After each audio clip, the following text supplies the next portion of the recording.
Hi guys, welcome to Pixienatory. I'm Pixie, the custom doll artist, and it is time for doll magic. Today I will make a character from the cartoon The Last Unicorn, filmed by Studio Topcraft in 1982. It is a fantasy genre picture that was inspired by the classical fantasy book by Peter Beagle. Also, Peter was a scriptwriter for the Lord of the Rings cartoon in 1978. So everyone who loves fantasy should already feel what this doll will be about. Personally, I am a big fan of the fantasy genre, so orders like this take a special place in my heart. Fantasy is just like a fairy tale, but better in my opinion. This genre is one of the gifts to humanity that I love and cherish. Honorable deeds, vicious antagonists, spectacular magic, breathtaking adventures spiced with some whimsical medieval images and looks, the whole new worlds are figments of the creator's imagination. So introduce you to Amalthea, the last unicorn, the main character of the story. She's a unicorn, as you can see. Oh, you actually can't, because she's in a human form. The rookie wizard, her companion, turned her into a human girl by accident, and in this form she had to start her adventure. I highly recommend you to watch this cartoon to see the whole story yourself. It is a kind and beautiful story, very calm and inspiring. I liked watching it myself, and I can say that at first I thought that it was too naive and simple, but further in the story, it was more and more interesting to watch and see how it will end. I will not tell you how it ends, because go on, experience it yourself. I'm not here to give you major spoilers, and I'm starting to explain what is going on here. Amalthea isn't a complex character in the matter of her look.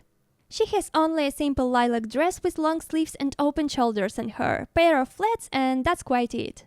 This video wouldn't be long. Now you can see that I'm almost halfway making her dress. I made all patterns in advance. All edges of the details I processed with glue to avoid fringing. All patterns I made myself. The design of this dress is very simplistic. It should be a long, free of move elegant dress with long skirt hemline on the back. I have already sewn all main parts of the dress, such as the front and the side pieces. And now it is time to make detailing on the chest. I guess those are supposed to play the role of closures. But in my dress those will be made of ribbon pieces. The real closure you saw a few moments ago. Just basic velcro that I sew into the back opening of the dress. These small fake buttons I put on the dress with super glue and tweezers. But I still prefer to fix everything in place with my trusty thread and needle. Since I'm done with the dress base, it is time to make a pair of sleeves. Those are having slim arms and puffs on the shoulders. So let's make that. Firstly, I hem the bottom of the sleeve with iron to make it flat. Puff I'm making out of the simple rectangle that I'm gathering into a folded piece that will suit the width of the arm part, like that. Then I'm sewing both parts together. When it is connected, I'm gathering into a folds the upper side of the sleeve and iron everything once more time to create some tightness there.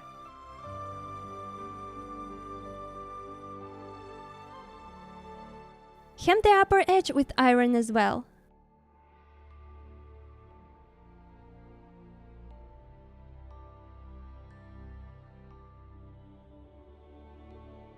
With pink elastic lace, I will make borders on the sleeves, just the same as on the neckline of the dress. I just trim it a bit to make it slimmer and sew it on.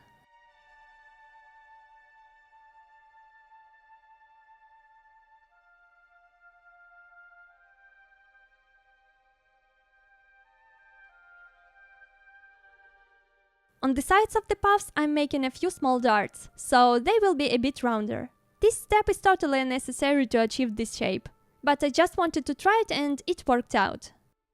With some stitching I secured the borders of the sleeves and sew up the sides to complete.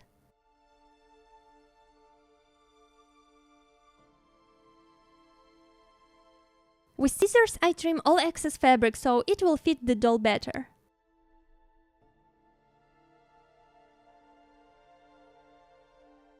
Attaching finished sleeves of the dress with a few solid stitches. I picked places for the sleeves not randomly. I made a fitting on the doll and marked places with white wax pencil.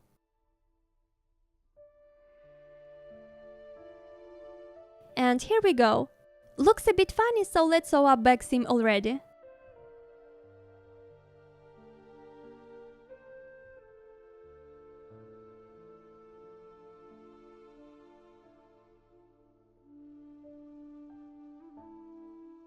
With iron, I flatten all inner seams.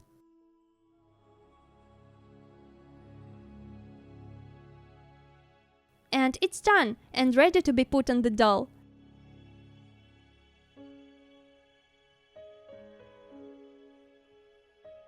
Time for face up. For this character I picked a combination of ever after high body and oh boy, a perfect face that ever could be meant for Amalthea. It is a Disney Cinderella's doll head. The original face of the doll was already perfect for Amalthea.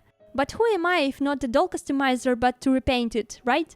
This mold has defined eye wings, which I decided to leave as it is, and cute smile. About smile, let's talk a bit closer. Amalthea by default is sad about the fact she was turned into a human, and you will know why if you will watch the story.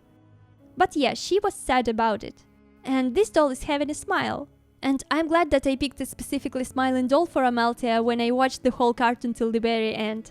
There was a moment in the story when the personality of Amalthea transformed into a new one, just as her body transformed from unicorn to a woman. It was a really touching and pure moment that I wanted to capture on this Cinderella's mold. And I think I did that well. So you already know that Amalthea was turned from unicorn to a human girl. During that process she predictably lost her horn. Only a mark on her forehead hints to us where that horn was. She has purple eyes and bold dark wings, and I wanted to deepen her side more. Amalthea is a creature that lived hundreds of years, so seemingly her eyes saw many secrets of this world.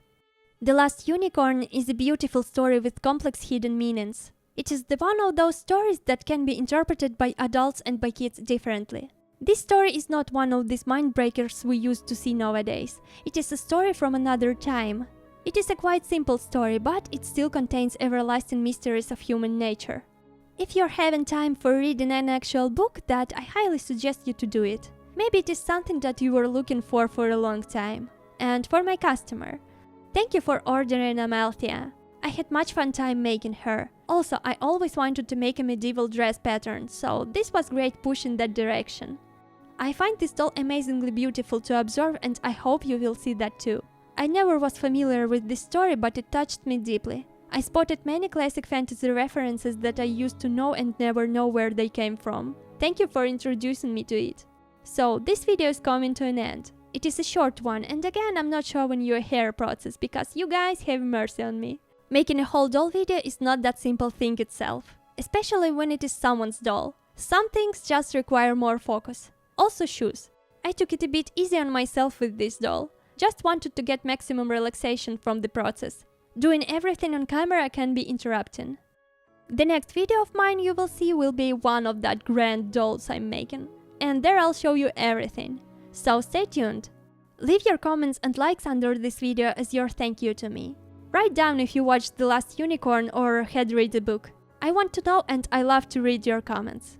A very little time left till the end of this video. In a few moments you will see the final result. The Lady Amalthea, the Last Unicorn. And it is moment for me to say, see you in my next videos guys. Have a wonderful day. Bye!